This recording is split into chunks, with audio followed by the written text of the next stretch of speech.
Right? All the things I know because before doing lectures, as you, I sat like you, because I know the hardest of it. Yesterday also we put only 3 people were there for the marketing and yesterday. Because of what? You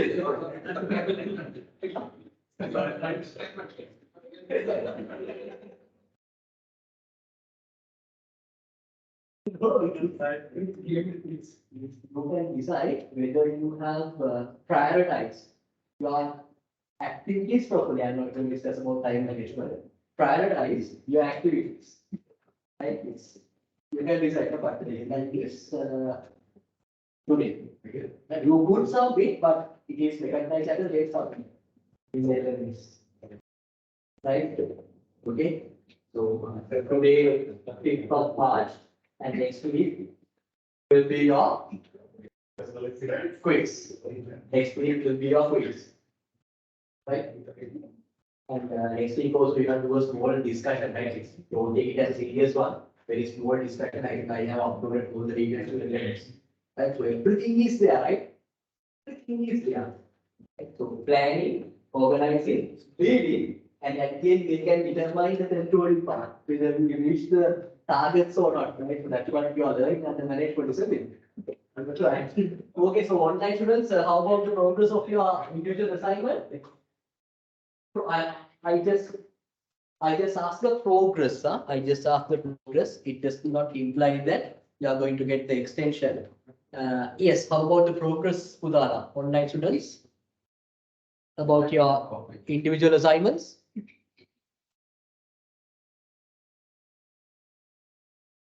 Yes, how about the progress of your individual assignments? Yeah, it's fine. So it's going well. And Yeah, so can you explain that the Thank you question very number much. 10? Sorry, Buddha. So that it's fine. It's going well. Then we can submit it today. But Yes, can you explain so the question number 10, because actually we are facing some difficulties to. Point number 10, right? Yeah, point number 10. Yeah, just a moment. When we are drafting the answers. Yeah. Yes, yeah. Now, is it your thinking? Is it based on average product and average variable cost? Right? Yes, sir. Yeah, like I mentioned, it's average cost because no matter. Right? If you wish, you can do average product with average variable, or average product with average total, or both. Doesn't matter. Doesn't matter. It's really same. Right? Is that clear? No, sir. I didn't get it. Sorry. Yeah, now, according to this particular point number 10, Mhm. yes, you have to plot the graph based on average product and average total cost. Is it clear? So your voice is cutting, yeah, sir. yeah, but the issue is you cannot get it using the same graph. That's the problem, right? Yes, Use sir. two graphs. Doesn't matter. So it's my mistake here. Mhm. But use two graphs. So otherwise, because axes are different, right? So if you consider about average product, it's number of quantity with labor. So, but if you consider about this total cost, it's with cost and labor. Correct. Clear? Yes, sir. Yes. Okay, fine, good. Other things are okay, right? Others are okay, sir. Yeah. It's manageable. Thank you. Okay, fine. Yes, You can submit. Now you can submit. Take your time. So today we are going to wind up. I think 3 o'clock, isn't it? Right. Okay, so you can submit your assignment well, huh? No worries. Yeah, excuse me, sir. Yes. Is it a Word document or PDF document that we need to upload? Yeah, better if it is PDF because the things will be there as it is. Right? Things will be there as it is because sometimes if you upload your Word document, sometimes here and there, some of the statements may be there. Right here and there. But if it is a PDF, it's fixed. So better to upload the PDF. Okay, thank you, sir. Okay, fine, good. Right. Okay. I think I have mentioned there Sri Lankan time, right? Sri Lankan time is there, right? Yes, sir. Yeah. It's mentioned. Right, okay, fine, good. So next week you will have your quiz. I think the time is also there. right? And I have uploaded I have updated your LMS regarding the topics that we are going to refer, right?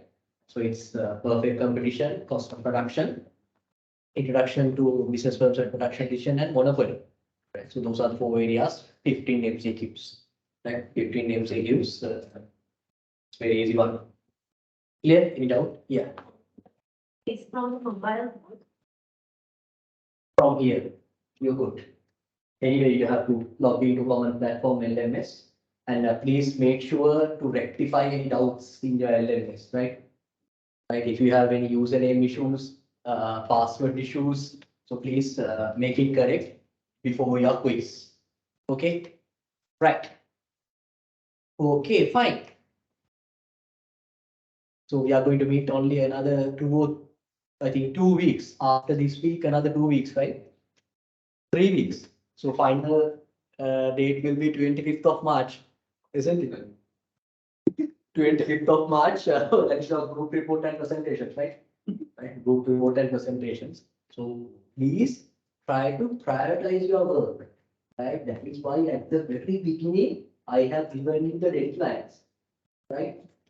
If we change some of the deadlines, no. If you look at the session plan, you can get an idea about what is our plan and where are we right now. Right? So it's everything depends on the plan. Right?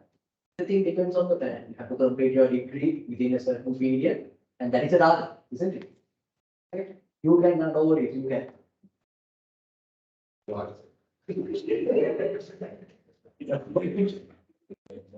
Okay, fine. So we'll start the final market structure coming under the market structure lesson. That is oligopoly market structure. Very easy lesson and very practical part as well. Oligopoly market structure. Now, after now, we have successfully completed perfect competition market structure, monopoly market structure, monopolistic competition. Now, here we are going to deal with oligopoly market structure. Right. So here we could see these are the learning outcomes.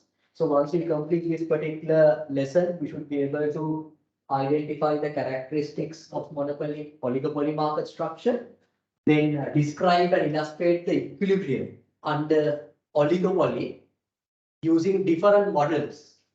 Right now we discuss this price and output equilibrium for perfect competition, monopoly as well as monopolistic. Here we are also going to do the same, but using different models, something called solutions, cartels, price leadership, and Sweezy model. Right. So if you are not understand these terminologies, don't worry. In the process of learning, you will be able to. Right. So then these are the content of the lesson. Introduction. Then we are going to discuss about the price and output under oligopoly. Then models of oligopoly, public policy towards oligopoly, and finally we are going to do a small comparison. So let's start with the content. Now it's oligopoly market structure. Now when it's come to the perfect competitive market structure, we got to know that it's a hypothetical market structure, and if a market is assumed to be running smoothly, it must be like a perfect competition, but it's a hypothetical market structure. Clear? So India, we discussed that there are many buyers and sellers and the products are homogeneous. After that, we move to the imperfections, little by little. So at the very beginning, we discussed about monopoly market structure where you have only one company who could be 2 to 3 companies in the market. And the product is significant. Most probably, the product is an essential product. Right? Then we discuss about monopolistic competition. Right? There are many companies, but lesser than perfect competitive market structures. And that kind of a market, the product is differentiated, which means a particular producer is producing a product which can be differentiated from another competitor or another competitor. Now, when it comes to these oligopoly market structures, there are few big companies in the market. Few big companies in the market. Now, if you look at the world, if you consider about these car manufacturing or vehicle manufacturing industries, so it could be considered as an oligopoly market structure. Right? So, who are the players in this vehicle manufacturing industry in the world? Yeah, we have Honda, Toyota, Nissan, Then Jaguar, BMW, Benz, Audi, right? So country to country, if you consider it a word, consider it as a word, few big companies are there. Right? Yeah, from Sri Lanka, Vega is there last week. I think the protocol was thank you very much for introduced. Yes, it's something like a oligopoly market structure. And if you consider about this rice industry in Sri Lanka, so who are the players? Carolian, Nicola, Apple, huh? Almo. Right, it's not yeah.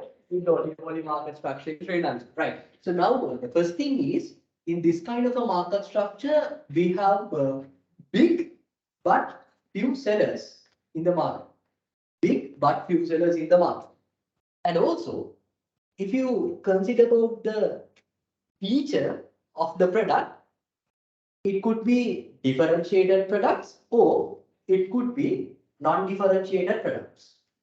Clear? Differentiated products could also be there as well as non-differentiated products could also be there. So if the product is differentiated, we call it as differentiated oligopoly. And if the product is not differentiated, we call it as non-differentiated oligopoly. Clear? Very simple. Right. So here it says oligopoly is an important form of imperfect competition. Now we were discussing about imperfect competition and it's an important element in here. Then here it says oligopoly is said to prevail when there are two or more than two, but not many producers or sellers in the market. That's why I'm telling we have few but big companies. Now if you consider about cement industry in Sri Lanka, who are the players? Cement.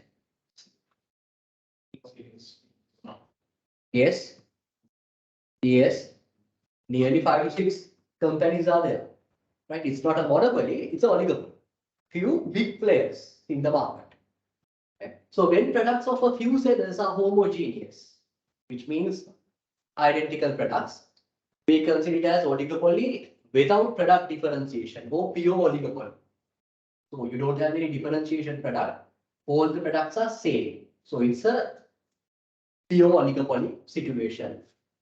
But if the product is differentiated, we call it as differentiated oligopoly, right? Differentiated oligopoly. So these are the very prerequisite things that you have to learn before you go to the in-depth analysis of this one, right? So oligopoly is what? Again, I'm saying the same thing because for your understanding, if there are few big players in the market, we call it as oligopoly market structure.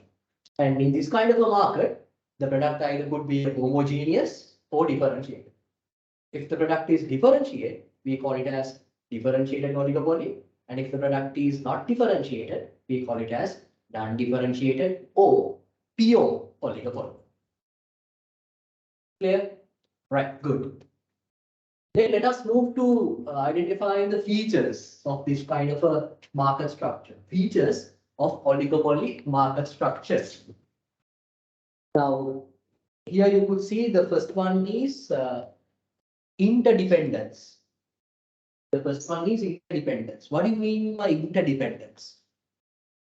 Interdependence between the markets or the companies. If one company does something, what is the other one? Other companies follows the same. Right? If you do something, other company does the same.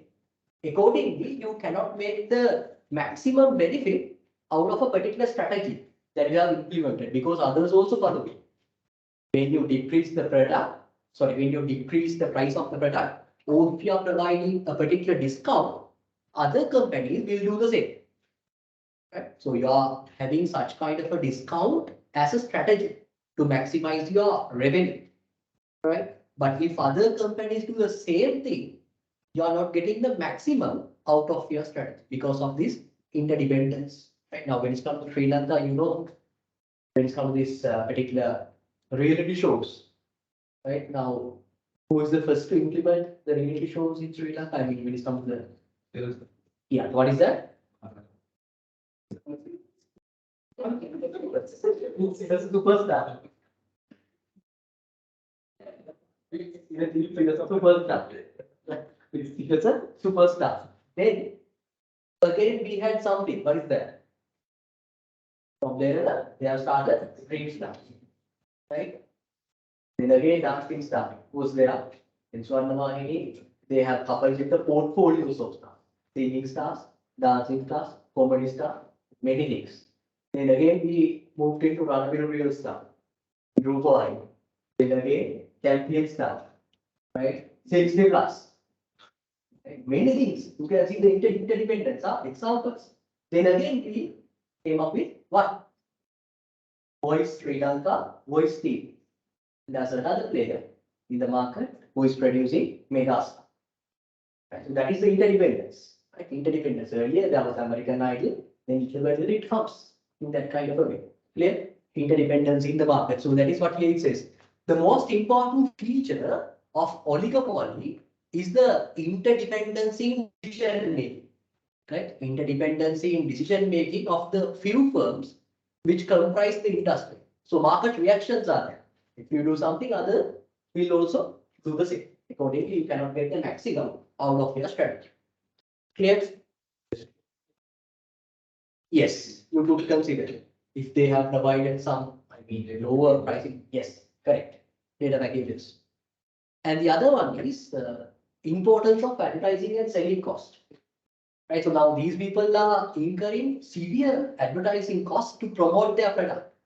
If you have correctly mentioned, if you consider about this telecommunication industry, now we have what Airtel.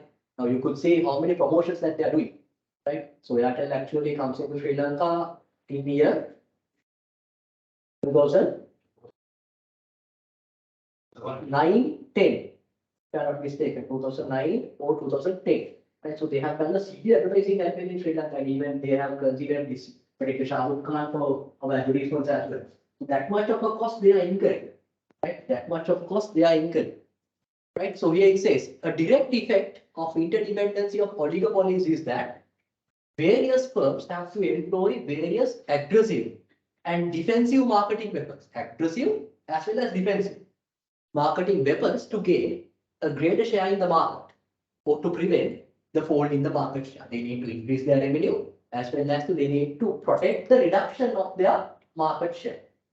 Therefore, they are doing severe advertising campaigns. Right. So these are the first two features of oligopoly market structure, and this is the third one. I'm not going to discuss this particular feature here because there's a particular topic coming under this. When it's come to that point, I will teach you this. It's there in this particular lesson as well. Right. And the other one is group behavior. Right. Group behavior.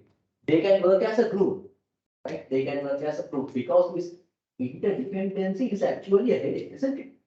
The dependency is actually a headache. If you do something, other person also do the same. So what they could do is they can work as a group. SLT is there, Mobitel is there. Now they work as a SLT Mobitel. Hero, Honda. Group behavior is there. Right, so here it says this theory of the group behavior, not of mass, so individual behavior, and to assume profit maximization behavior on the part of a producer of a group may not be very valid. Now what it says, it's very simple, right? You cannot face to this particular challenge. Therefore, you would like to work as a group.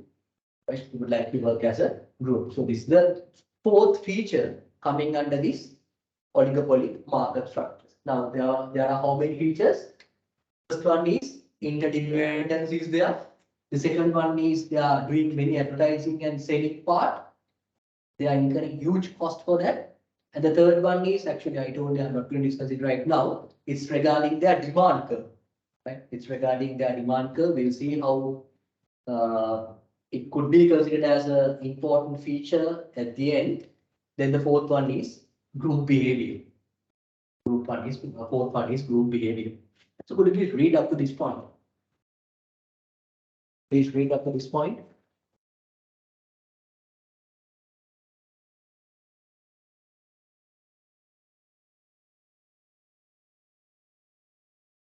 Please check whether you're okay with the themes. Think practically, yeah. Think practically.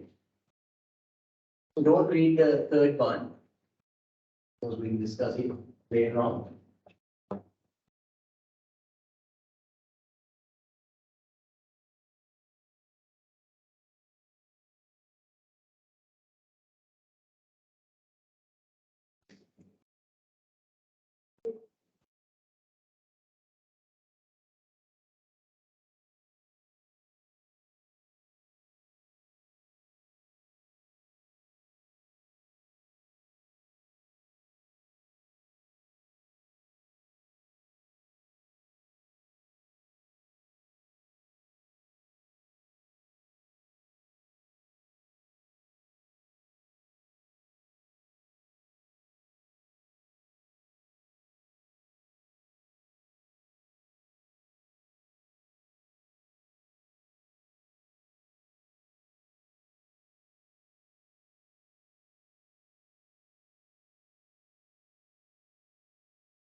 Right? Is it okay? Clear? Yes, online students, are you okay with these things?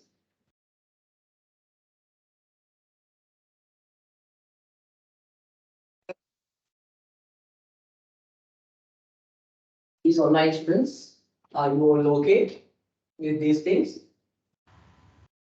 Yeah, it's fine, sir. Right. Okay. Now, let us look at their price output decisions, right? Let us look at their price output decisions. Now, when it's come to this oligopoly,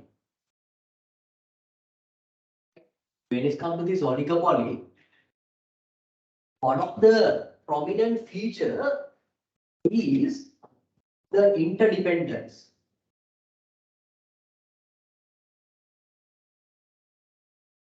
Right? Interdependency between companies. Right? Interdependence between companies. So when they are working in this kind of a market structure, actually sometimes it's a headache for them. So what they want to do, they want to have a particular solution for this particular interdependence, right? Interdependence. So what they do, they can come up with agreements. They can come up with agreements. There's a severe competition between the companies, and if you do something, other companies follow you. Accordingly, you cannot get the maximum benefit out of your strategy. To minimize such kind of issues, what you do, you come up with agreements, right? You come up with agreements with your industry competitor. And this agreement can either be a formal agreement, or we call it as open agreements, or even it can be a secret or a tacit agreement. Right? It could be a formal or it could be a secret agreement. Clear? So when the companies are entering into these type of agreements, right? So we can say that it is a collusive oligopoly. We are saying it's a collusive oligopoly. So when the companies are entering into these kind of agreements, we say it as collusive oligopoly, right? Collusive oligopoly. Right? Online students, is this visible to you all? Is this visible?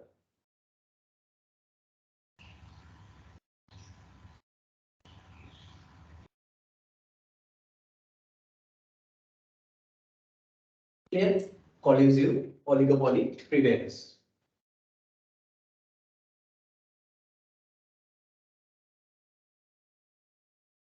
collusive oligopoly prevails. Now, usually, when they are going to have these agreements, they are not going to have this agreement in an open way, because it says that it's not ethical to have some price agreements in an open way, right? Accordingly, they are not going to do such things, right?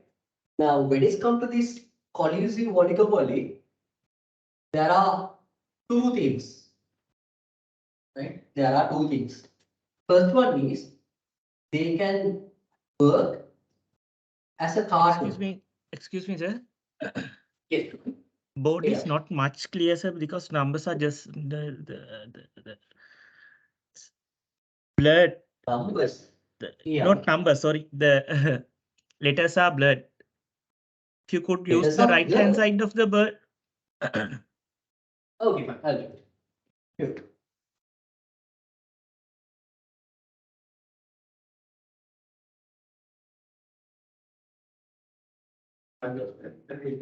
Right, I'll write the same thing, huh? I'll write the same thing.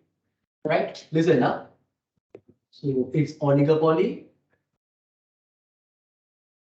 Right? It's oligopoly. Now, when it's come to this oligopoly, listen, huh? All of you listen. When it's come to this oligopoly, one of the prominent feature is interdependence. Right? Interdependence is one of the prominent feature. Then to have a solution for this, you are going to have agreements, right? You are going to have agreements with your competitors, and it could be either formal, or we say it as open agreement, and it could be a tacit or a secret agreement, right? Tacit or a secret agreement. So when the companies are going to make or have these kind of agreements, we say it as collusive oligopoly. Right?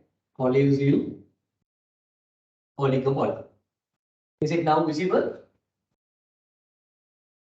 Yes, sir. It's clear now. Okay, fine. Thanks. Right. So we call it as collusive oligopoly. Clear? Now, when it comes to this collusive oligopoly, again, we can divide it into two. One is these company can work as a cartel. I will explain how it happens. Cartels. And the other one is based on the price leadership. Okay, based on the price leadership. First one is cartel, and the other one is price leadership. Clear? Other one is price leadership. So when it's come to the cartels, what happens? As a group, they are deciding the price of the product and how much they are going to produce. So when it's come to the cartel, they are going to discuss the price of the product and how much each and every company going to produce those things. I will explain this part separately, and I am drawing these things like this for you to get a summary, right? Get an idea. What is the big picture that we are going to discuss, right? Then when it's come to the price leadership, right? This price leadership could be either from lower cost firm, or it could be from dominant firm. Lower cost firm, or it could be from dominant firm. Right? So this is the big picture that we are going to discuss. Big picture that we are going to discuss. Again, I'm saying we are going to discuss, we are discussing about oligopoly market structure. One of the feature coming under oligopoly market structure is interdependence. You know what is that? To minimize these interdependencies, And to avoid some significant competitions, what these type of companies are doing, they are come up with agreements, right? These agreements could either be your open or formal agreements, or it could be a secret. On the other hand, we can say it could be a tacit agreements. Clear? So when these companies are making these type of agreements, we call it as collusive oligopoly, right? Collusive oligopoly. Clear? Now, these collusive oligopoly could be two. It could be a cartel. In there, they are determining their price and output as a group. And the other one is price leadership. It could happen based on the lower cost firm price leadership, and it could be from the dominant firm. Clear? Right. Okay. So we'll see first what is this cartels, right? We'll see first what is this cartels. Have you all written this down? Are you all okay, online students?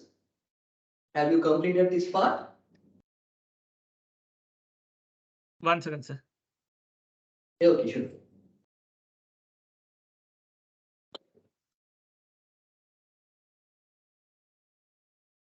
Think practically, yeah, it's very easy.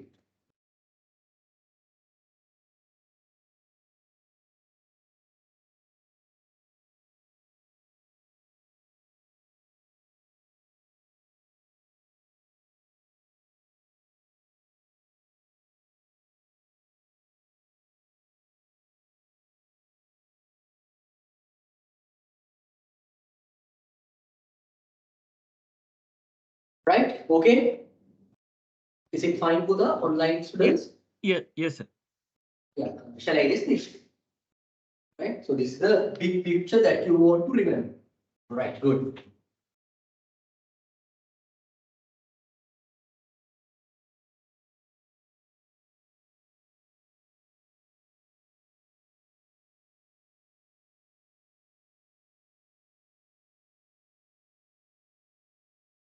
Right. So first we'll start with cartels.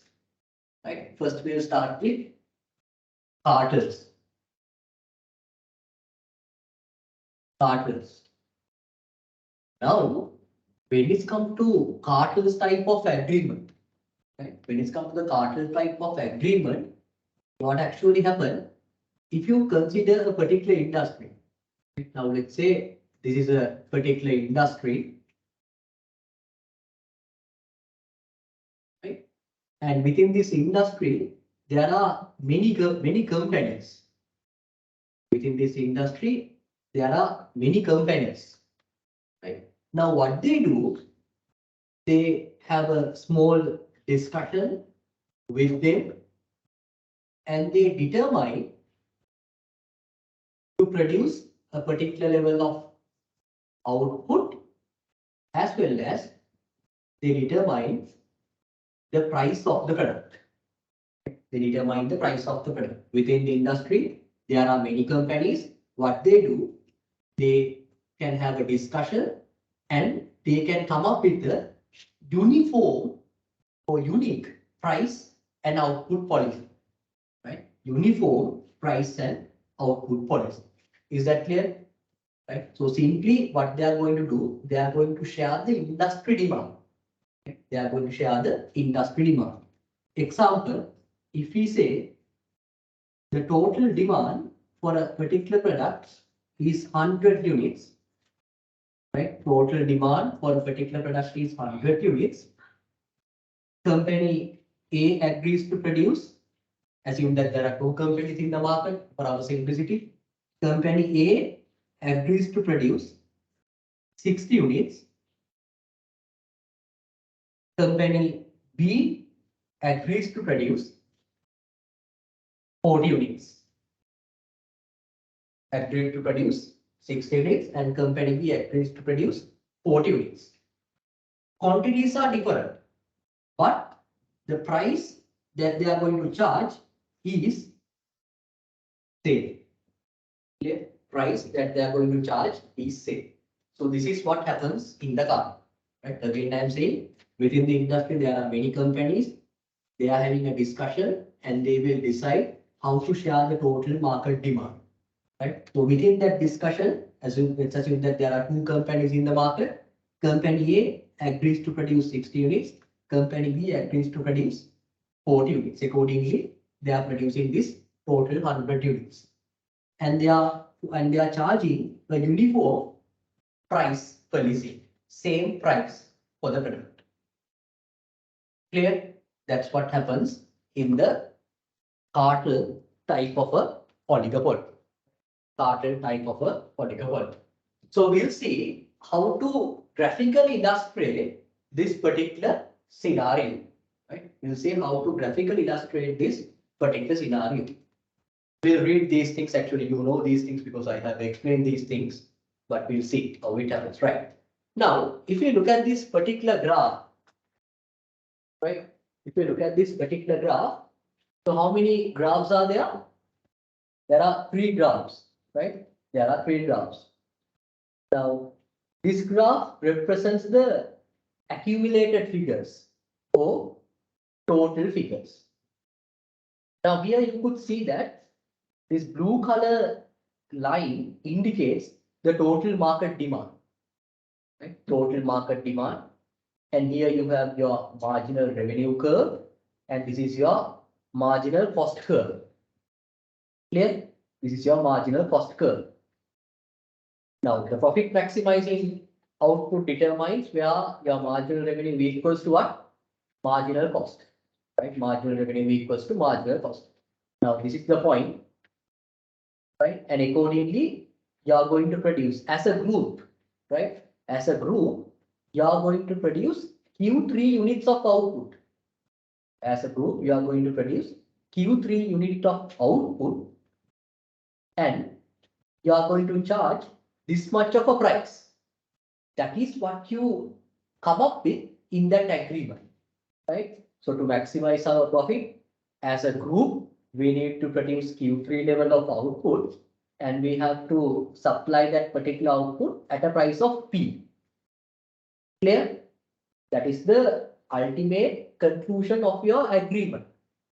Then what you do, individually, you are going to agree to provide some sort of output to the market. Clear? And if you look at these two, here you can see there are 2 graphs. This one is for company A, and this one is for company B. Okay? Company A and company B. They have their own average cost curves, as well as they have their own marginal cost curve. Right? And they have their own average cost curves, as well as they have their own marginal cost curves. Now, simply at a group, we have to produce Q3 unit of output at a price of P, right? And I told you that price is same. Price is same. Accordingly, company B also has to charge the same price. Company A also has to charge the same price. Clear? You have charged the same price. And these are their average cost. These are their average cost. And this is their marginal cost curve. Clear? This is their marginal cost curve. Accordingly, company A is going to produce Q1 level of output. Right? Because here you could see the marginal revenue is there. Right? Q1 level of output. And company 2 is going to produce Q2 level of output. Clear? Q1 plus Q2 is equal to the total market demand. So that is what here it says. Q3 equals to Q1 plus Q2. Understood? Right. Now this is their average cost, and this is the price that they are going to charge. In between, they have what? In between, this green color line indicates what? Profits earned by each and every company. Profits earned by each and every company. Now, these profits could be different based on their individual cost, right? So, but simply, if you want to get the total marginal cost of the entire group, that is equals to marginal cost of company A, marginal cost of company B, and that is equal to this. Right? Marginal cost of company A plus marginal cost of company B is equals to total marginal cost of the company. Clear? So this is how we graphically illustrate that particular analysis. So they can obtain different profits if they are able to produce the given level of output at a lowest possible cost. Clear? This is how carton works. Here you could see the company A, the profit is KPFT, and company B profit is HPEG, right? HPEG. This is the maximizing output MR equals MC, MR equals MC, based on this marginal revenue curve. Clear? Just look at this particular analysis and check whether you're okay with this.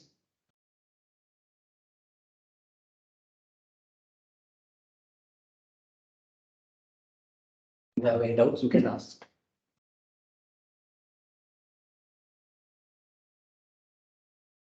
Get the practical idea, right? Get the practical idea and then incorporate it into your practical illustration.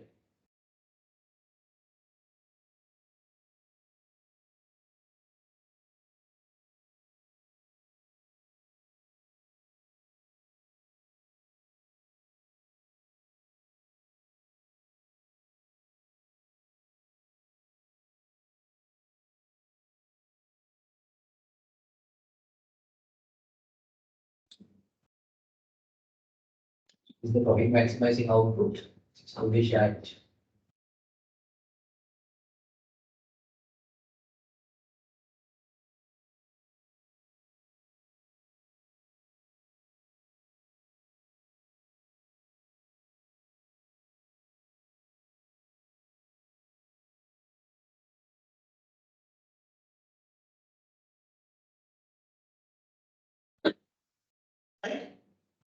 Is this okay? Clear? This illustration, all of you? Online students, is it okay? Clear? Yes, sir. Right. Okay. So now we see what is this. Now we discussed many things and already all the things are there. Now here it says we are still discussing about cartels, right? In order to avoid uncertainty arising out of the interdependence and to avoid price war and cutthroat competition, firms working under oligopoly conditions often enter into agreements regarding uniform, you could see price and output policy that they need to follow. That is what it says, because there's a severe interdependency and there is a severe competition. So they want to minimize some of these issues. Then the agreement may either be formal or tacit. Just look at the things what you have written up. Earlier I have illustrated on the whiteboard, and I think you all have written it. Just look at this. Right? So these agreements could either be a formal agreement or a tacit agreement. So when the companies enter into such agreements, we call it as oligopoly. Oligopoly. Oligopoly. And these collusives are two types. One is cartels and the other one is what? Price division. So just check your diagram whether you have properly illustrated this entire para. Clear? Right. So then, in a cartel type of collusive oligopoly, now it's like this. Okay? In a cartel type of collusive oligopoly, firms jointly fix a price and output policy through agreements. Okay? They are having a particular meeting or a discussion and they decide how to share what is the total output that they need to produce and how to share and the price that they are going to charge. Right? Okay, so still we haven't discussed this price leadership. So let's see what is that. And later on, that way. Right. So when it comes to these profits, now these two paras are relating to price leadership. I will teach you separately. Now you are doing the production and you are selling your items and you are gaining what? Profits. Now you need to share your profits, isn't it? As a group you produce, as a group you earn profits, then you need to share your profits, right? So within the agreement, you can come up with any conditions how you are going to share your profits. It's not only based on the number of units that each and every company produces, right? Not only that, it could be another aspect as well. Here it says, the total profits are distributed among member firms. Member firm means, right, companies within the group in a way already agreed between them. So they need to come up with a profit sharing agreement as well. The share from the total profits of each member firm is not necessarily in proportion to the output quota, right? Could be based on the number of output, but it's not necessary. Right? It has to supply and the cost incurs on it. Right? It could be some other method, not based on the number of units that each and every company producing and supply, as well as it could be based on the cost. Right? But as a group, you can come up with any other feasible agreement to share the profit. Right? But we assume that cartel will try to maximize the profits of the member firms. That's why we are working as a group. Right? Individually, they can work and make profits, but it's very limited because of what? Interdependence. That is why they came into this type of an agreement and try to charge the same price and to earn maximum profit. But for them to earn more profits, the average cost must be little bit lower, right? Individually, if you consider about individual firms, right? They want to maximize their profits individually. They want to produce for product at a lower possible cost than other company. Clear? So this is all about cartels. Please read this from this part. You already read, but be confident, yeah, what you have read.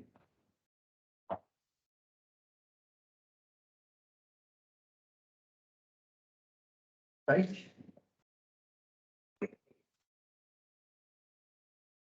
Examples to argue. We look at some quarters, yes. We look at this particular pricing that's between open, yeah, that's kind of open, then they can say it. Companies, it has to be the price of the polymer stuff. They can share. The most of the time, no, the price is no. Price. Government will be the see the price. It's based on several syllabus. Several syllabus. But when information in the market, it cannot control the private sector behavior. Otherwise, you will not the market to be free. Yes, you said it's correct. Sometimes you will not the market to go free.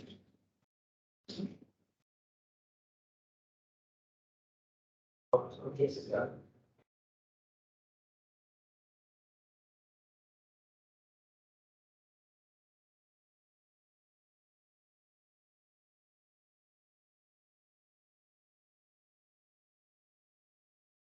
Sometimes with the government is more with factors, they are asking a big audience.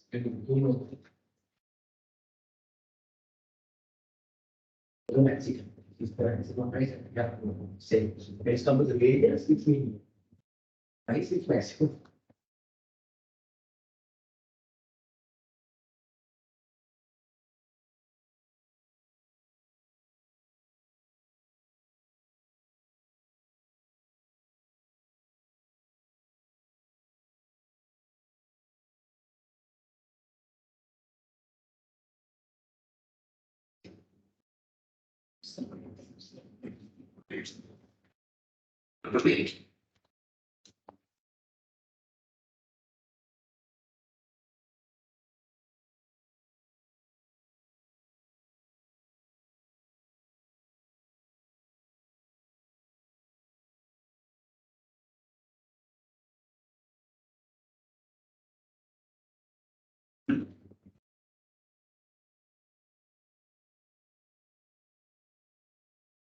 Right? Are you all okay? Clear? Now, if you look at your, is that okay, right? If you look at your diagram, now we have completed the cartel part. Then what is the other one? It's price leadership. Now, when it comes to the price leadership, again, there are two aspects. Price leadership by the lower cost firm, and the other one is price leadership by the dominant firm. Yes, online students, are you okay with this? If you have any doubts, you can ask. Any doubt?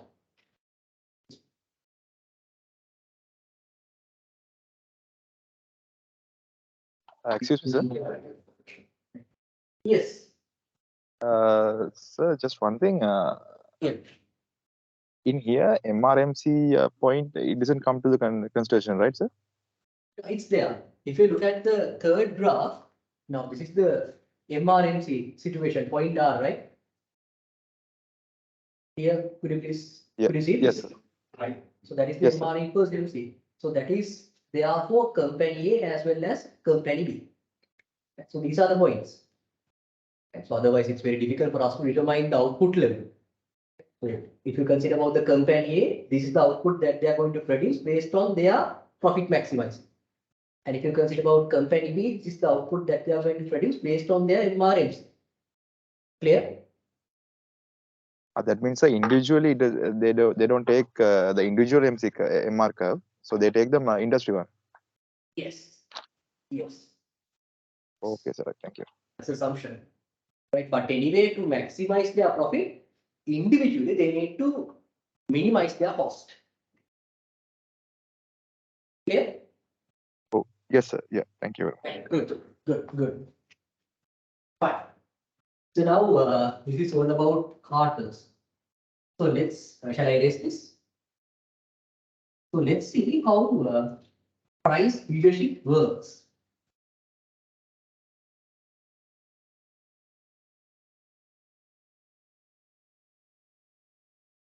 Right, price leadership.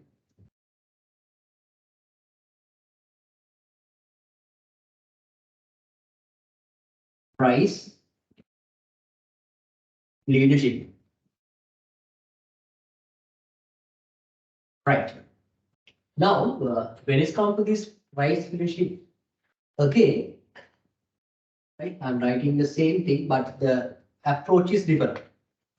Now, this is your industry, right? This is your industry, and within this industry, there are many companies.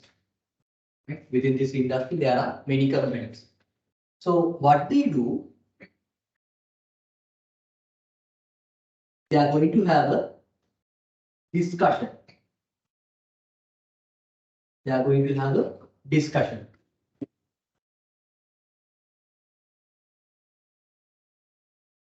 And during this discussion, what they are going to do, I'm writing properly. Okay. So in this discussion, what they are going to do, they are going to identify, right? They are going to identify the lower cost firm, right? Lower cost firm out of these companies, who is the lower cost firm of producing a particular product? Who is the lower cost firm of producing a particular product? Clear? Then this lower cost firm could be considered as the price leader. Okay, would be considered as a price leader. Why? Why we are considering this lower cost company as the price leader? Is there any reason for that?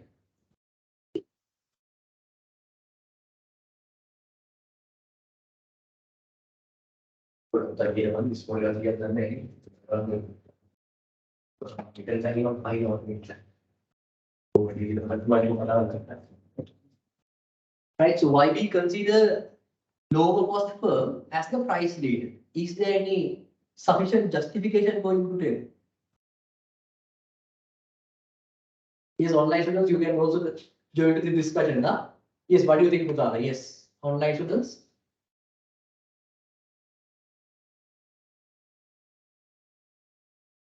Now tell me, as a consumers, would you like to experience a higher price for the product or a reasonable price for the product? Huh? As a consumers, we are like to experience a reasonable or a fair price for the product that we are purchasing. Clear? Accordingly, this lower cost firm could do it because he may have a lot of strategies to minimize his cost, and because of that reason, he is in a position to price his product in a fair way, right? He is in a position to offer the product to the market at a reasonable price, right? At a reasonable price. That is why this team appointing this particular company as a price leader. Clear? Understood? Good. So we call this as the price leadership by the lower cost firm. This is the first model that we are going to discuss on the price leadership. Price leadership by the lower cost firm. Lower cost firm. Why we consider the lower cost firm as the price leader? Because as consumers, you would like to experience reasonable prices, fair prices. So this person can provide a reasonable price, fair price to the market. Why? His cost of production is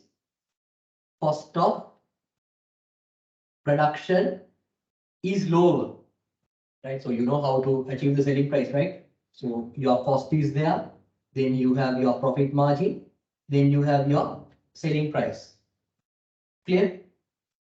This is the way that you get your price, right? Right?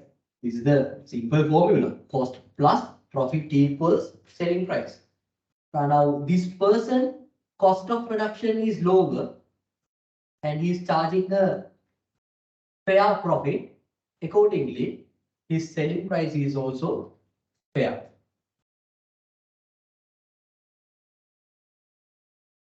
Right? His selling price is also fair. Clear? Think practically, yeah, it's very easy. Very easy. Lower cost. Obviously, they need to charge a profit, and this profit is also fair. Right? Reasonable profit, where the consumer can bear the selling price of the product. This is simply price leadership by the lower cost firm.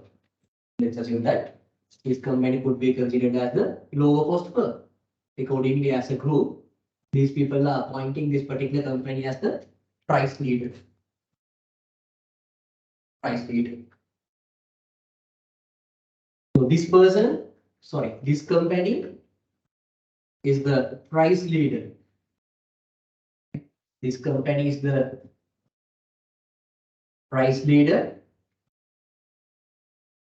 And all the other companies has to follow the price given by this particular firm. Clear? Accordingly, we say these people as followers. Right? Followers. He is setting the price, other companies has to follow. Other companies has to follow. Think of, keep this mind as a story, right? Other company has to follow.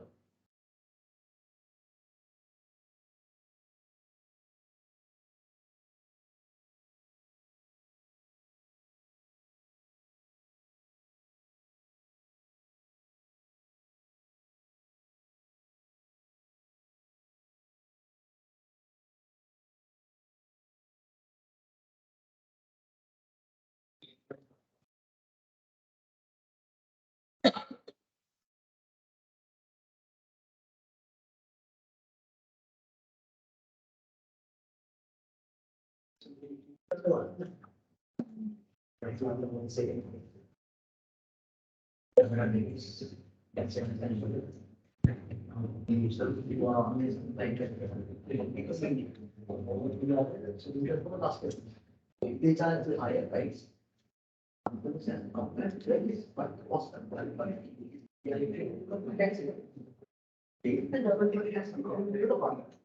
And the producer they will face.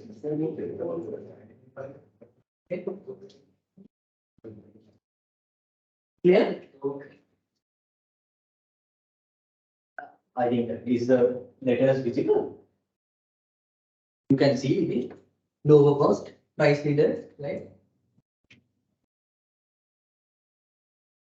Clear? Right. Then what happened now? Even though, right? Even though he is the price leader, when he is determining the selling price of the product, he need to ensure that their member firms are at least getting 1 cent of profit, right? He's the person of setting the price, right? Accordingly, he can set the price which could maximize his profit only, right? Because he is the price leader. But here it says when he is determining the selling price of the product, he need to assure that all other members are earning at least small amount of profit.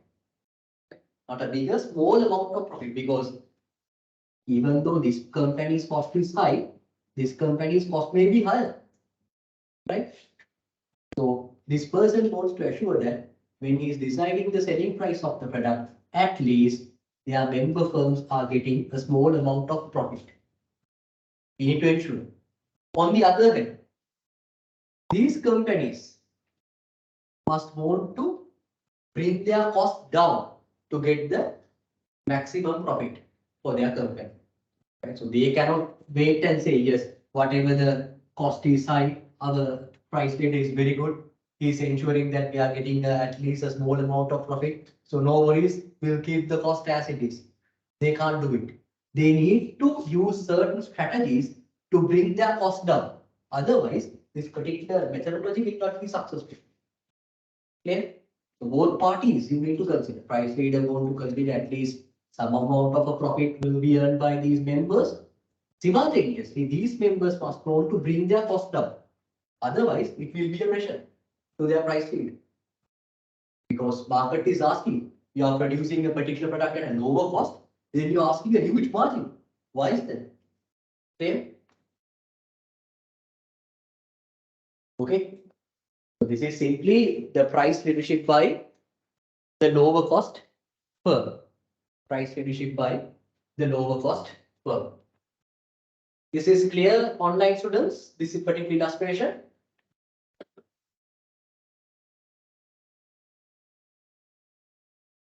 Yes, sir. Right. For you all, is this clear? This illustration. Right. So we'll look at this point and we'll move to that part. Now here it says, when it comes to the price leadership, one firm set the price and others follow it. So here this person set the price and other company must want to follow the price set by this low cost firm. The one which set the price is the price leader, and the others who follow it are known as followers. The follower firm adapt the price of the leader even though they have to depart from their profit maximizing position. What do you mean by that? Even though the cost is high, they have to charge this price, right? Because it's an agreement. Right? It's an agreement. As they think that it is to their advantage not to compete with their leader and between themselves. And so they come up with this agreement to minimize the competition. So they need to adhere to all the conditions and terms in this particular agreement. So even though their cost is high, they have to charge the price given by this particular price leader. And simultaneously, they want to bring their cost down. Clear? Right. So now it's price leader. The small component is there to differentiate cartoons from price leader. That is why this particular paragraph was there. Right. So here it says price leadership is an important oligopoly problem And it is similar to the polyusing oligopoly model. We work with an agreement. Price leadership comes into existence either through tacit or a formal agreement. So these agreements could, you know this, right? So this agreement could either be a formal or a secret agreements. But as the formal open agreement to establish price leadership is generally illegal. The price leadership is established as a result of an informal or a tacit understanding between the competitors. Right? So when they are determining the pricing, they are not going to make it as formal. Informally, they are doing it. Otherwise, market is going to say that yes, these two companies are jointly pick the price and selling the product, even though they do the good things. Right? So the competitive oligopolies in an informal meeting choose a leader, right? So this is their meeting and they choose a leader and they agree to follow him in setting price. Clear? We come up with a discussion, they decide the price leader and others follow them. Now when it comes to the price leaderships, there are two ways. Here we discuss about which category? Price leadership by the lower cost firm. So here it says, first, there is a price leadership by the lower cost firm, right? Price leadership by the lower cost firm. To maximize the profits, the lower cost firm set a lower price than the profit maximization price of the high cost firm. So apparently, lower cost firm has to decide the price. Since the high cost firms will not be able to sell their product at the higher price, they are forced to agree to the lower price set by the lower cost firm. That is what I told you. Even though the cost of the production of other firms are higher, they have to set their price in accordance with the price given by the price leader. Clear? Of course, the lower cost price leader has to ensure that the price which he sets, this is what I have explained, must yield. Yield means produce some profit to the high cost firms and their followers. So when this person is setting the price, they need to ensure that their member firms are getting at least a small amount of a profit. Even the higher cost firm. Even the higher cost firm. But it's not a good habit to have. Right? It's not a good habit to have. Otherwise, these people never learn. Simultaneously, in the group discussions, you need to say that yes, we'll do it, but you need to bring your cost down. Because their target is to maximize the profit by offering a fair price to the customer. Clear? Good. Right. Could you please read up to this point? Just get an idea of this and please read up to this point.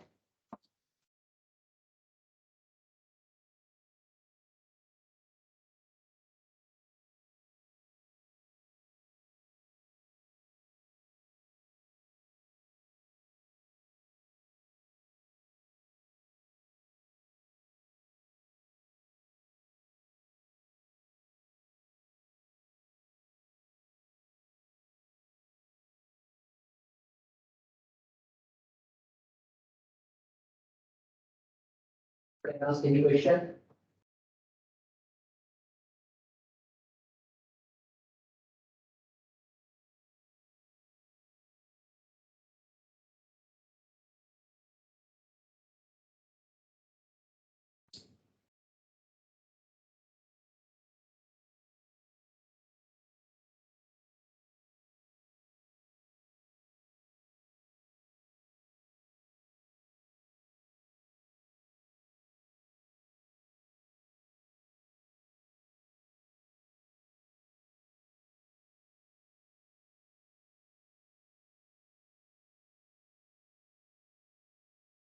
You already mentioned lower cost firm, huh? Lower cost firm.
Right? Is this okay?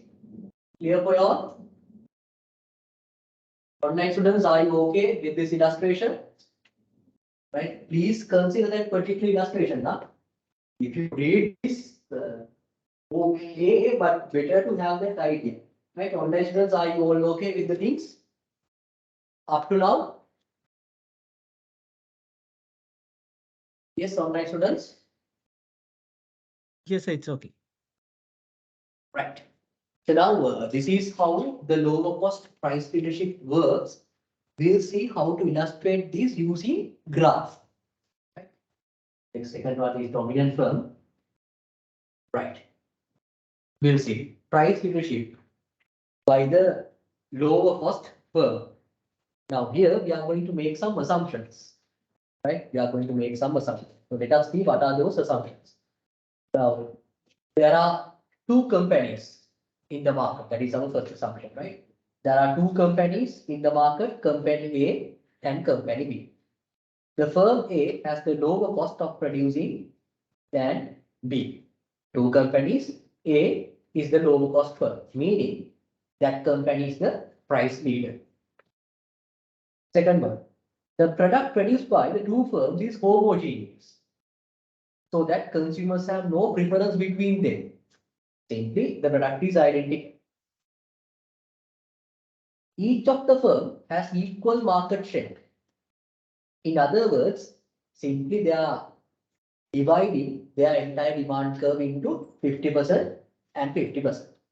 Those are the three assumptions. What are those? Two companies are there. Company is the low cost firm and he is the price leader. Second one is product is homogeneous. Third one is they equally share the entire market demand. Right? Based on that, let us see how to illustrate this particular lower cost price leadership in a graphical mode. Right. So don't look at anything, just look at this particular graph. Right now, here what are the curves that you could see? If you consider about this one, this is the total market demand. Right. This capital D indicates total market demand. Total market demand. And the simple D indicates the demand that is supplied by company A and company B, because they are sharing the total market demand equally. Accordingly, this simple D tells you the demand that is being supplied by the one firm to the market. Clear? Right. Then here you have marginal revenue curve. Green color curve is marginal revenue curve. And you have marginal cost of company A, marginal cost of company, sorry, here marginal cost of company A, and here marginal cost of company B. And you have the average cost of company B as well as average cost of company A. Clear? These are the curves that you have. So let's see how to tackle this. Right. Now, what is the assumption? There are two companies in the market. Who is the price leader? Company A. Company A is the price leader. So meaning that he is producing the lower cost production and he is offering a reasonable price to the market. First, we will consider about that company's behavior. Right? Now here you could see the profit maximizing output is what? MR equals MC. Right? Now this is the marginal revenue curve and this is the marginal cost curve of company A. Marginal cost curve of company A. And this is the point where MR equals to MC. Accordingly, company A must want to produce M number of units. Simply 50%. Right? 50%. Why I said 50%? Because the entire market demand is being shared equally by these two companies. Okay. Company A is producing M number of quantity, OM number of quantity. Then if you go along this curve, right, you are going to meet the average cost curve of the company A. Right? You are going to meet the average cost curve of the company A. It's fine. You can touch the lowest point, but doesn't matter. Right? You are going to meet the average cost of company A. Clear? Right. This is their average cost. This is the average cost. Then they are charging a small profit margin. Accordingly, this is their price. Clear? This is their price. So that is the behavior of the company A. That is the lower cost firm. Right? Then what is the situation? Both companies must want to produce OM number of quantities. Agreed? Because they are sharing the market demand equally. And both companies must want to set price P. Agreed? Why? Since the lower cost firms price is P, other company has to charge the price P as well. Clear? Right. Then let us look at the behavior of these curves of company B. Now this is the company B's marginal cost curve and this is the company B's average cost curve. MR equals MC happen at this point. Then accordingly, company B is producing N number of quantities, ON number of quantities, which is a lower amount than company A. Company A. Right? Now this is the average cost of the company B and they are charging another price, another profit, and this is their price. This is their price. Are you all okay with me, right? Are you all okay with these things? Right. Right. So this is the price that is being charged by company B. But the actual price and the quantity that company B has to charge is P and M. Okay, but they are charging a higher price and they are supplying a lower quantity to the market. This is the situation. Clear? But this is the price leadership by the lower cost firm. Accordingly, this company B has to charge a price which is equal to what? P. Right? Even though this price is H, meaning if it is higher than P, we need to bring their price to P. Accordingly, what will happen? He is also charging price P and he is in a position to supply same number of quantity to the market. Now the both companies are supplying same number of quantities to the market at the same price. Accordingly, they are meeting their total market demand, which is K. Clear? This is how the price leadership by the lower cost firm operates. Here you could see this is the total market demand. Q, OM will be supplied by company A. And again, OM number of units will be supplied by company B once they reduce their price from H to P. Because they cannot charge their price, isn't it? Because the price leader is charging P price to the market. Accordingly, other company has to follow. That is why this company B must want to bring his price from H to P. Clear? So this is how you illustrate lower cost price leadership. using a graph. Just check whether you're okay with this. Just think about the assumptions as well, right?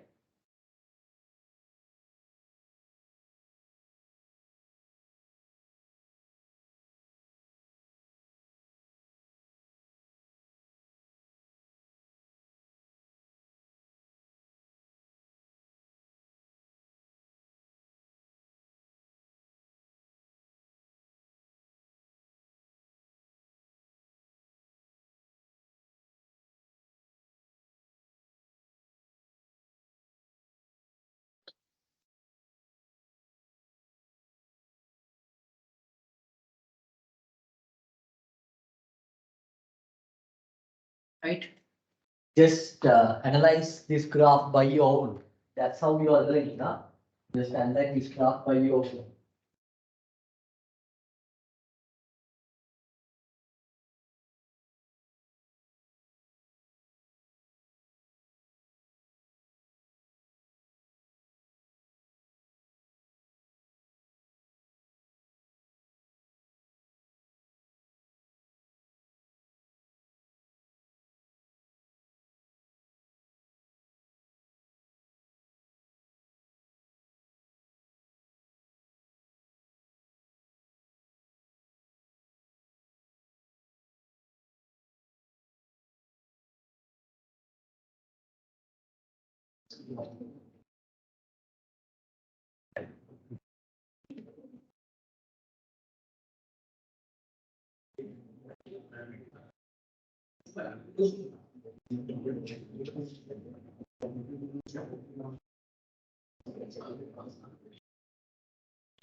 If you have any doubt, you can ask. Online students, if you have any doubt, you can ask.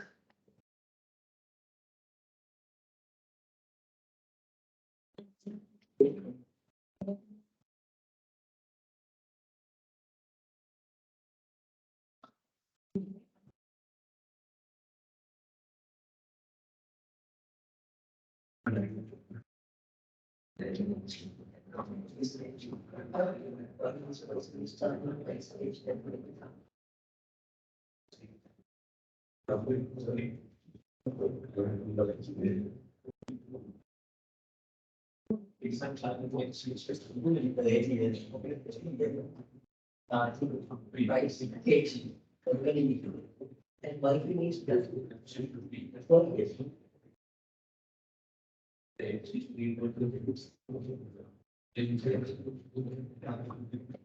Right, if you have any doubt, you can ask her.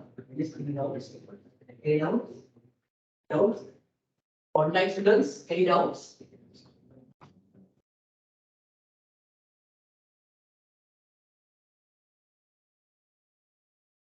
Online students, any doubts? Or are you all fine with the things? So small doubts, sir, small one. Yeah, you can continue. Yeah. So regarding this product B, I understood that they have to reduce the P, their price from H to P. Then why they increase their quantity from N to M? Because for them it is, I Yes. think, better to continue with the Yes. quantity N, right?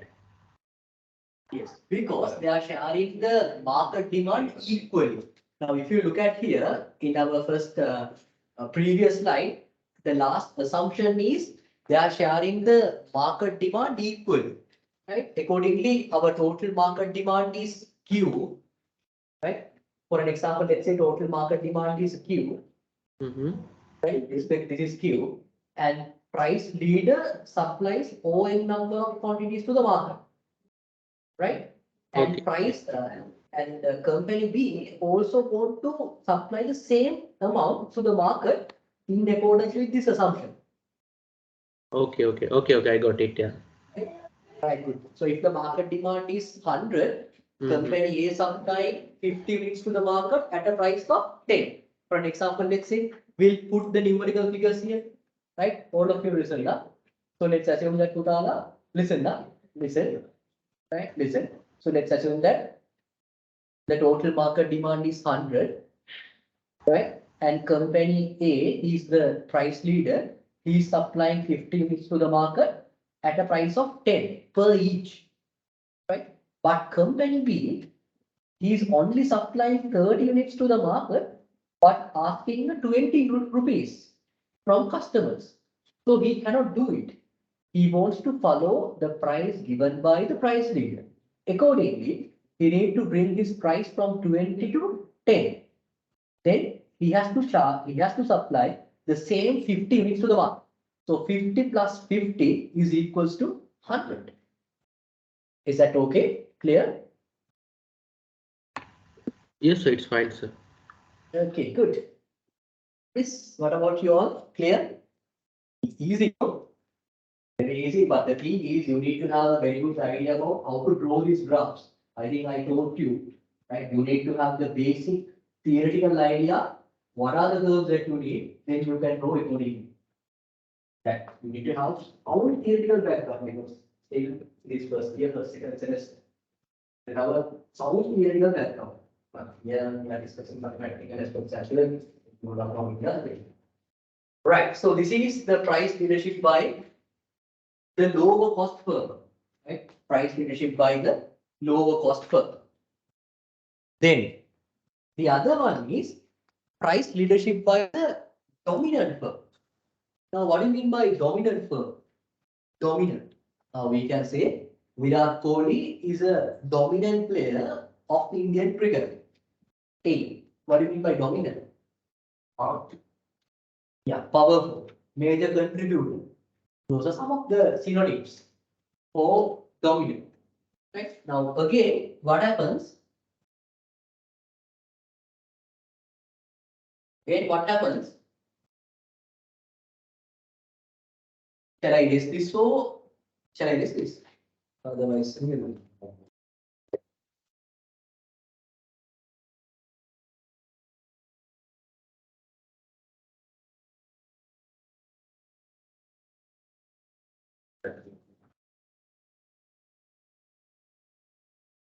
right? So now you are okay about price leadership by the lower cost firm, right? So now we are going to discuss about the price leadership. Price leadership by the dominant firm. Again, what happens? They want to identify, right? After discussion, they want to identify what is the company who is contributing more to the market output, right? To the market demand, right? Major supplier of the product to the market, right? Now, if the market demand is, let's say, usually it's 100%, who is the major supplier to the market, right? Major supplier to the market. Then he can decide the price. Accordingly, he will be the price leader, right? He will be the price leader. Example, let me say company A is there and he is supplying 20%. He's contributing 20% out of the market demand, and company B is there, right? He is contributing, let's say, 30% to the market, and company C is there. He is contributing 50% to the market. Now, who is the dominant firm in this industry? Company C is the dominant player in the industry. Accordingly, he can set the price, and other companies have to follow. Clear? Dominant based on the market share or based on the supply. How to differentiate supply and the market share? And production levels. Market share means based on the customer. Supply means the number of goods that you supply to the market. Clear? Based on that, you can have your market share. Is that clear? For an example, let's say now the total market is 100%. Out of that 100, your market share is 50%. Right? Simply synonyms, right? Very good. Right? 50%. Anyway, you are the dominant player in the market. 50%, and accordingly you are deciding the price, and other companies have to follow it. Clear? So let's see how it happens. Right? Very simple. Dominant firm price leadership. First we discuss about the low cost price leadership. Then here it's for dominant, but we want to analyze this particular graph. That's why we move into this particular slide. Then, secondly, there is a price leadership of the dominant firm, right? Price leadership of the dominant firm. So here it says, under this, one of the few firms in the industry may be producing a very large portion of the total production of the industry and may therefore dominate the market of their product. Right? Dominate the market of they are the major suppliers of the market. When they are producing more, it implies that they are supplying more.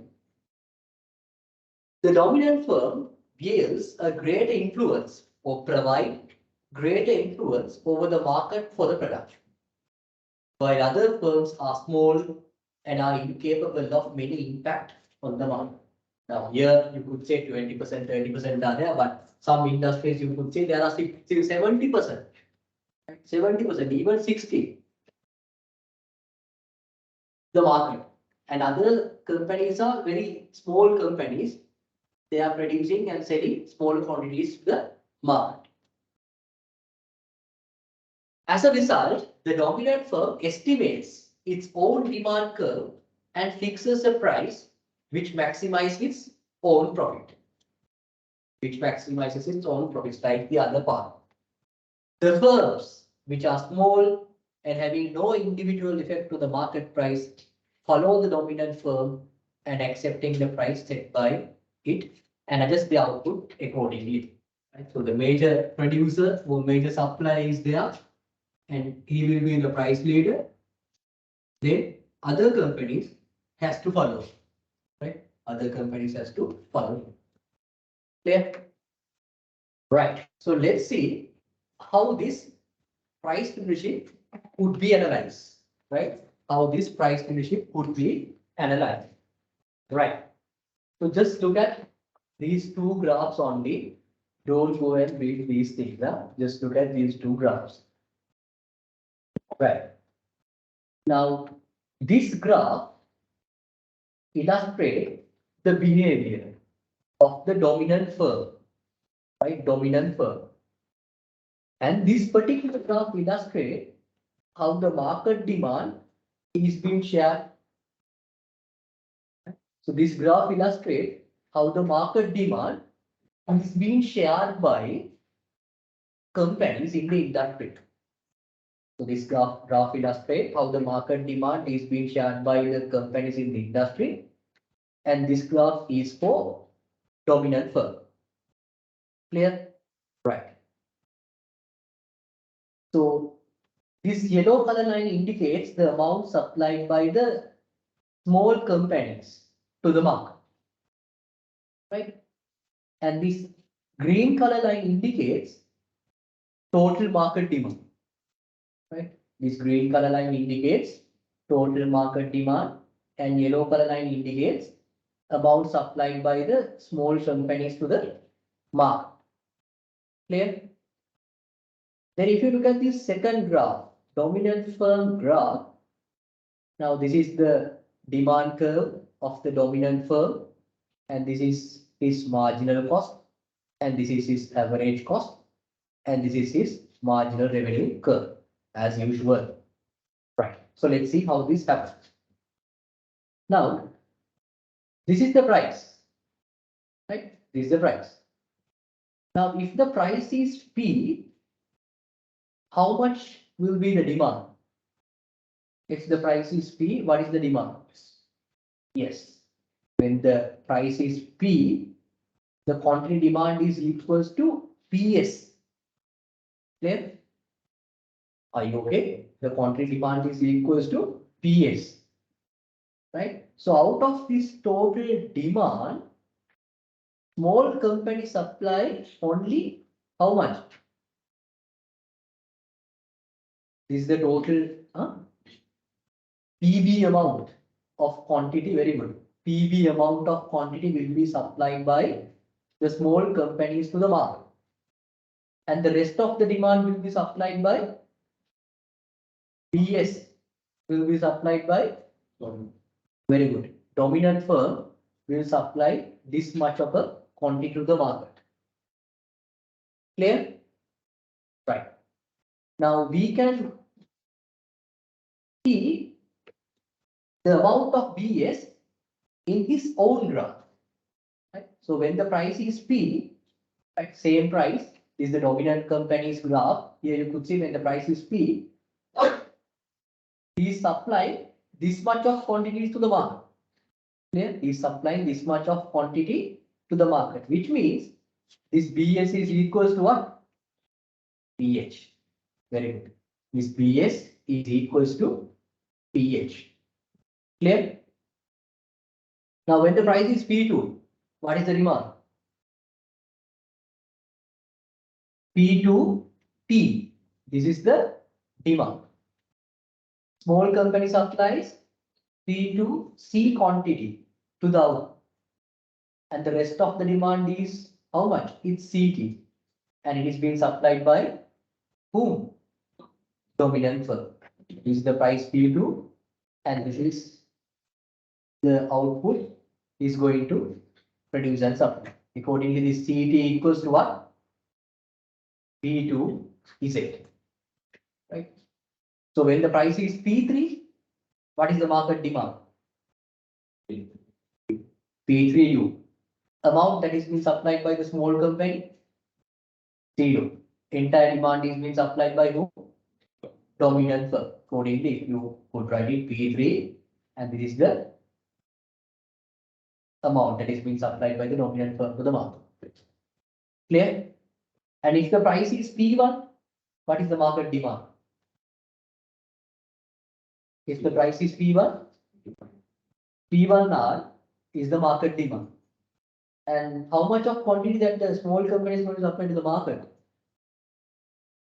Same output, same demand will be supplied by the small company to the market. This for illustration purpose.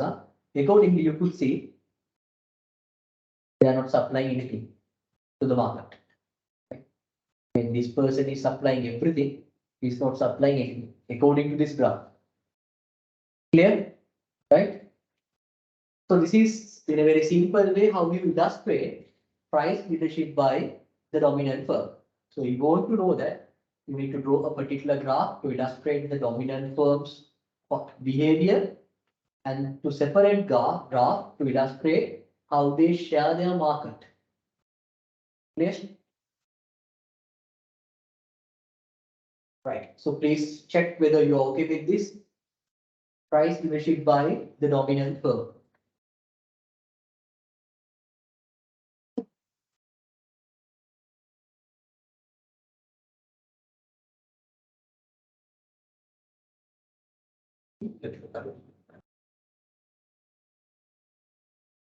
It's 3 o'clock. We'll finish this lesson now.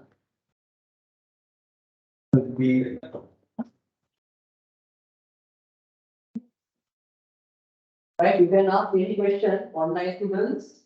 You can ask any question regarding this. Is this illustration clear for you all? Online students? Is this illustration clear? Yes, sir. Right, so just check whether you are in the position to explain these curves. in these terms, would we try it down, right? At least you can cover up nearly 40% of your syllabus from by using the time that I am giving. So please do it, right? Please do it.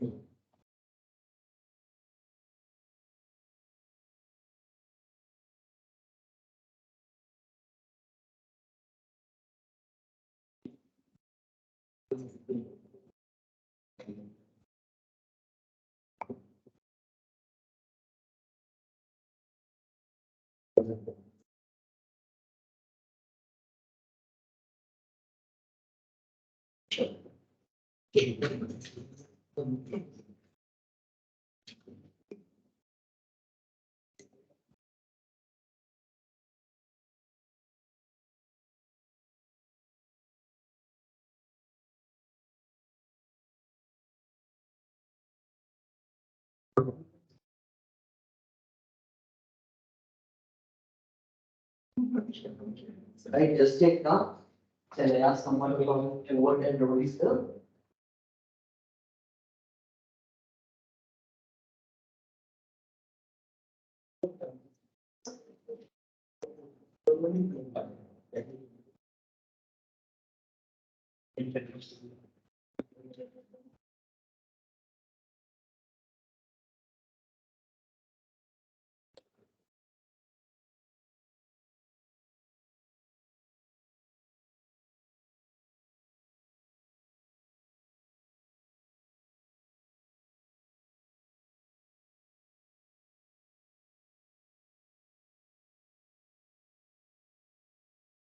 Sometimes there is a question. You have to explain nominal firm price leadership using an example and critically evaluate the feasibleness of their strategies.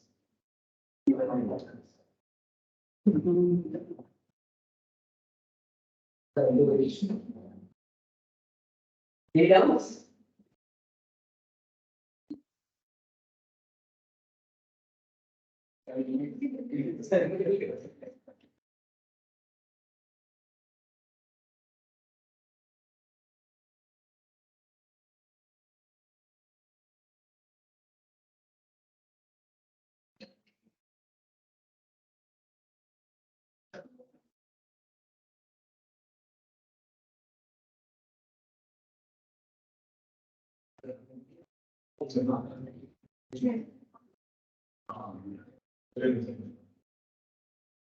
Right, okay, fine. Clear? Is this okay? Truly understand? Clear? People this time, huh? Forget about time. We had lectures today morning. What was open? Hard works open? All subjects, no? Isn't it? Right, okay. So now, again, in a very simple way, you know what is oligopoly, right? Just think whether you are okay with this, huh? Just ask from yourself whether you are okay with this. You know what is oligopoly? There are few big companies and there could be differentiated oligopoly if the products are different from one company to another. And the other one is pure oligopoly if the products are homogeneous, so identical. And we discuss about the features of the oligopoly, interdependence. If one company does something, other companies follow. Second one is there's a CV advertising, expenditure and promotions. Third one, we skipped. Why? Now we are going to discuss it. Fourth one is they can work as a group. We call it as group behavior. Right. Then we start discussing about the price and output under oligopoly. And there's a huge interdependence between the companies and there's a severe competition. So in order to minimize these issues, they can come up with agreements, either by formal or informal. We call it as collusive oligopoly. And it can be done based on two aspects, cartels and price leadership. When it comes to the cartels, company can have a meeting and discuss the price and the output policy. Then they share those information accordingly and determining the market demand and the output that is being produced by each and every individual firm. And after that, they can distribute their profits based on their agreement. Then the other one is price leadership. The first approach that we discussed under price leadership was low cost firm. Again, they have a meeting and they decide the lower cost firm and he's the price leader. And he's deciding the price. Other companies must want to follow this price. He wants to ensure that single coin of a cent will be earned by other companies when he's setting the price. Clear? And the other approach is dominant firm price leadership. In here, what happens? The dominant firm will determine the price of the product and others have to follow. So we analyze all these curves as well, right? Now little by little we are moving to the final part of our discussion. Now here is King demand curve. Now that is what we had to discuss here. Interdependence of demand curve facing an oligopolist. Right? I purposefully skip that part because now I'm going to teach it for you all. King demand curve. Right? King demand curve. Shall I erase this?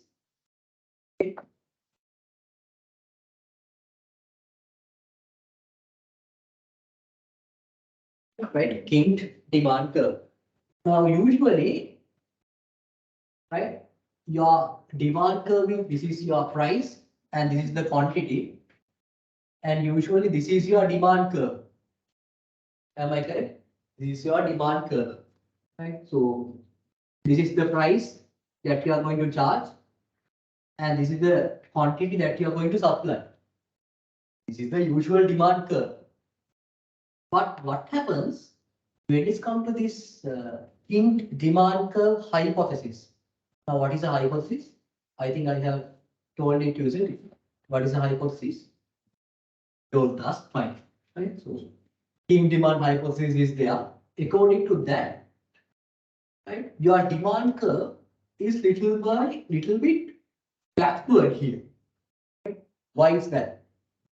Because if you implement a particular strategy, other company follows you. Accordingly, you cannot get the maximum benefit out of your strategy. Right? Then what will happen? Your demand curve goes like this. Right? Your demand curve goes like this. Right? For an example, let's say your price is P, right? Your price is P, and you are charging, you are going to supply this much of a quantity to the market, right? You are going to supply this much of a quantity to the market. But here what happens? Even though you are going to offer that kind of a product for that price, you cannot get the maximum benefit. Right? Why? The reason is other company will follow you. Right? Accordingly, here it says, if you charge a price, you can capture this entire demand curve. But here you can't do it. Why? Even though you would like to sell this much of a quantity, you cannot get that much of a quantity because of the market reactions. Anyway, you have to sell a lower quantity in the market. That is why we call it as kinked demand curve. Your demand curve is kinked from this point. Kinked, right? Kinked, shifted to left side on this particular line. Shifted to left side on this particular line.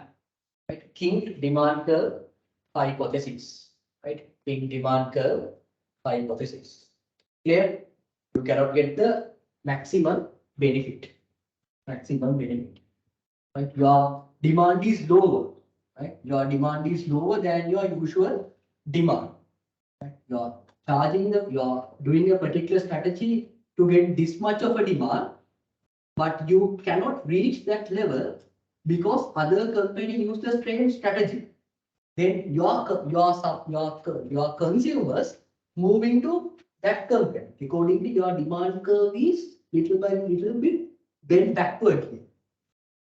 We call this as King demand curve hypothesis. Right? King demand curve hypothesis. So we'll see what is this. Right. Here it says the demand curve facing an oligopolist, according to the King demand curve hypothesis, has a kink at the level of prevailing price. You could see kink is there, right? Kink is there. The kink is formed at prevailing price level because the segment of the demand curve above the prevailing price is highly elastic, which means these 2 points, right? Prevail above the demand, above the prevailing price is highly elastic. Why is that? If you increase your price, what will happen? Your customers switch into other companies. Accordingly, this is highly elastic. And the segment of the demand curve below the prevailing price, which means this part, right? It's inelastic, right? Inelastic. Why? If you reduce the price, some of your consumers may shift. That's what happening practically, but most of the consumers are with you, right? Accordingly, it is inelastic. Then the kink demand curve, according to this particular graph, you could see that is simple D and capital D with a kink at point K has been illustrated in the figure. The price level is OP and the firm is selling OM number of product to the market. Right. So again, here it says upper segment is relatively elastic and the lower segment is relatively inelastic. Right. So that is difference in elasticities is due to the particular competitive reaction pattern assumed by the King demand curve hypothesis. Now your demand curve is behaving in this much of an angle because of the elasticities in different markets. Right? Different markets. Sometimes your demand curve could be like this. Anyway, it is kinked from this point. Right? Anyway, it's kinked from that point. Clear? So this is their demand curve. That is what actually we had to discuss here. Their demand curve. That is one of the prominent features, not like other demand curves. If you look at perfect competition, their demand curve is like this. Monopoly, like this. Monopolistic competition, again like this. But oligopoly, it's like this. It's like this. It's kinked demand curve. Right? Yeah, could we read this kink? Yes, for an example, let's say you are giving a particular discount, right? Why you offering a discount? Could be to maximize your revenue. Once you do it, your other company will do the same thing. Accordingly, you can get the benefit, no doubt, but not that much of a benefit. Okay? Not that much of a benefit. For example, let's say we'll take this telecommunication industry, right? When Dialog is reducing the price for their fund blast the package, other companies could also do the same thing for their package. Same package. Facebook, WhatsApp, Twitter, Insta. Right? Dialog does that one to capture the maximum market share, to get the maximum demand. But they cannot do it as they wish because other telecommunication providers do the same thing. You can get the benefit, but not that much of a benefit. According to your demand curve is kinked downward, backward. Okay? Good question.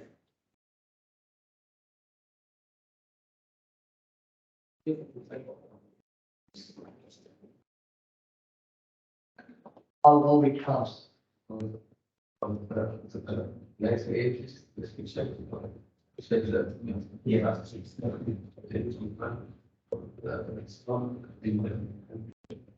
they do it.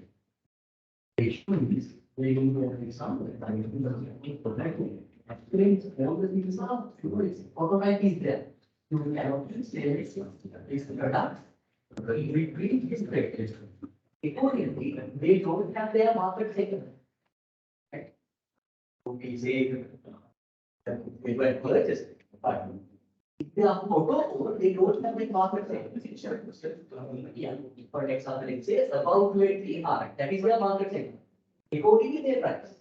That does not affect the demand because that is only compared.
Is this clear? In demand curve, practically can you illustrate this?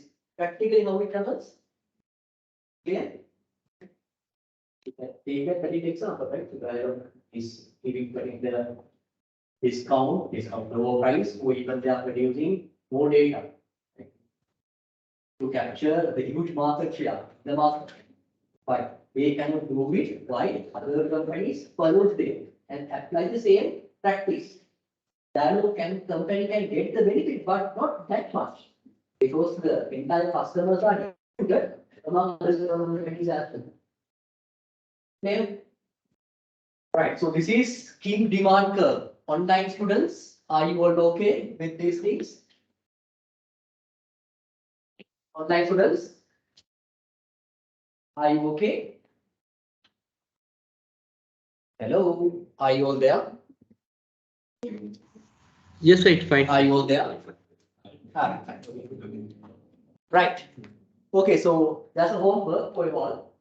The week task. You need to find out these type of oligopoly models. What do you mean by this Carnot's duopoly model, Bertrand's duopoly model, Edwards duopoly model, and Chamberlain oligopoly model?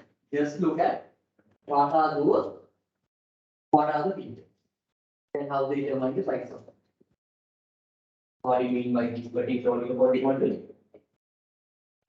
And what are their features, and how they determine price of them? What are the tasks? Just look at it. Right? Clear? Right. So finally, we are moving to the final part of today's lesson. In fact, public policy towards oligopoly. Final part, huh? Great,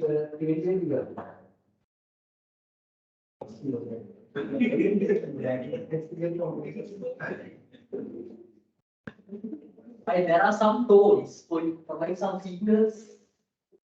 People are looking at the helping and finally, on the stock market, there are some signals. I see during indicators like the behavior, like the behavior of the world, it sometimes that way I'm going to write down the lecture. Okay, then students, right, that reading, illustrate the status of the lecture, right? Okay, fine. So let's move to the final part. It will say back up, huh? It will say back up. So the final part of this particular lesson, it's public policy towards oligopoly. Simply how people think about these market structures, right? Okay, so we'll see what is this. Right, now public policy towards oligopoly. Here we can analyze this based on three aspects. The first one is resale price maintenance, and the other one is predatory pricing, and the third one is time. Now, when it comes to this fair trade, sometimes companies are charging fixed price from the consumers, right? But here it says, however, the economists have debated that It is not intended to cut competition, and there is a valid reasoning to it. As some of retailers offers knowledgeable skills and services. Now, some of the prices, some of the products are there, actually their prices are saving. Now, from the economic point of view, from the research angle, we believe that companies are doing such things not to provide the benefit for their consumers, not to charge the, what you say, reasonable price to their consumers, because as a sellers, they know that consumers know everything. Like even though we don't know how to measure the megabyte or a gigabyte, even a terabyte, we have some sort of an idea. So according to what they do, they are charging a reasonable price from the customers. So that is what we call it as fair trade. But the customer know that they are doing this because of that reason. And the second one is, we call it as predatory pricing. Predatory pricing. What do you mean by that? Here it says, here, firms with dominant power in the market take advantage of their situation by lowering their prices. CBA with the intent of eliminating other companies from the market. Right? Now, it is better to offer a fair price to grab a huge market share. But if you set your price with the purpose of eliminating other companies in the market, it's not ethical. That's something called ethical competition and unethical competition. Even ethical pricing and unethical pricing.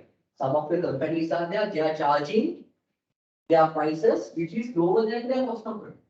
Cost of production is 10 rupees, but they are setting the price as 8 rupees. Right? So that is to eliminate the other companies from the market. But here, it is very difficult for us to decide whether they are doing kind of a strategy to actually to eliminate the other companies in the market or with a good fund. It's purely their intention. Right? It's purely their intention. So here it says, however, this is not seen as a profitable strategy. And it can sometimes be difficult to differentiate. Look at that. It is very difficult to differentiate predatory pricing and competitive pricing. Predatory pricing and competitive pricing. It's actually the intention of the companies. Right? Intention of the company. And the third one is time. What do you mean by that? Right? Here it says, yes, simply you are combining two products and selling. So for example, at the morning you realize that you don't have a toothbrush to brush your teeth. Then you go to a particular shop, let's say you go to the Good City, right? And you have a toothpaste coupled with a toothbrush. But what you need? You need only toothbrush. But sometimes you are paying some additional cost to buy that particular toothbrush because toothpaste is also amalgamated with your toothbrush. So usually we believe that consumers want to pick goods individually. If we want the toothpaste, yes, it's toothpaste. Toothbrush, tooth, likewise. Not as a company. And usually when you are amalgamating a particular item with your main item, we probably recognize it as a slow moving item. Slow moving item. Slow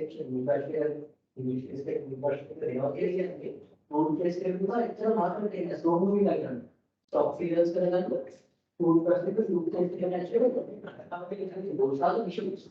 These kind of situation. So this is how the public believe about oligopoly market. Public believe about oligopoly market. There could be a retail price maintenance, predatory pricing, and even time. Right. Okay, so here it says, now we discuss how it happens from society's point of view. Cooperation between oligopolies is not sought after, as this would result in low yields of the production and increase the price. Usually, when we're discussing about the monopoly market structure, we discuss these things. Consumer believe they are charging a higher price, but they are supplying a lower quantity. Right now, when it comes to this telecommunication industry, who knows the actual size of a game? Who knows the actual size of a GB? So they are charging a higher price and we are asking this much of, they are supplying this much of a GDP. Right? Within 2 or 3 days, that could be enough. Those are the things. Instead, they encourage competition between these firms without asking or without charging a reasonable price. What happens? That's a clear competition between the companies. They have a significant competition. So common law prevents this cooperation from taking place. From the low angle, we need to carefully look at whether this is ethical competition or something malfunction. However, these laws have spread up much controversy as to what type of conduct should or should not be followed. So common law must also specifically mention which is okay, which is not okay, but it's very difficult because it's purely based on the intention of the company. So when we were discussing about this predatory pricing, actually we have to prove it at the courts, whether it is predatory pricing or something unethical pricing. So these are yes, but we are the 100%. Yeah, but we are still getting that. That's the isn't it? Good point. Right? So they are offering lifetime packages, isn't it? But we are the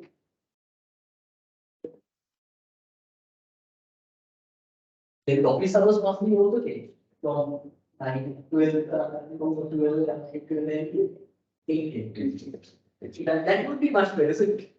Right, good. So this is how the public believes about oligopoly market. And finally, this is the comparison. So we have completed entire market structures, perfect competition, monopoly market structure, monopolistic competition, and now today, oligopoly market structures. And for our easiness, I have prepared this particular table which illustrates the features, actually the comparisons of features in between these market structures. Right? So you can study these things as a summary. Right, so that's the end. Right, so this is, I will give you 1 or 2 minutes for you to ask any questions if you have. Yes, online students, are you all okay with the things? Online students, are you all okay with the things? Yes, sir, it's okay. Right.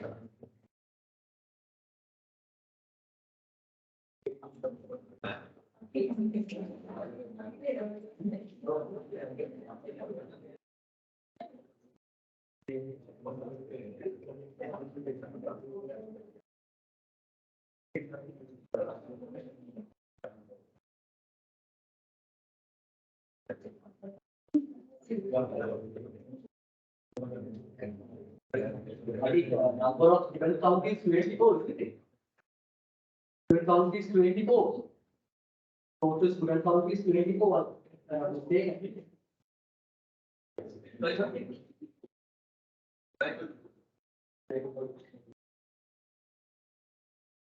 24, but here 27 will be the further. Everything and that's good. Right, okay, I'll resend this particular file. I'm not asking who did it. I'll look at there. Please cut and send it. I don't put it in. Please cut it and send it to me.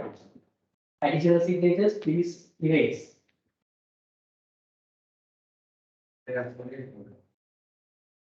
Yes, additional signatures, please erase. Huh?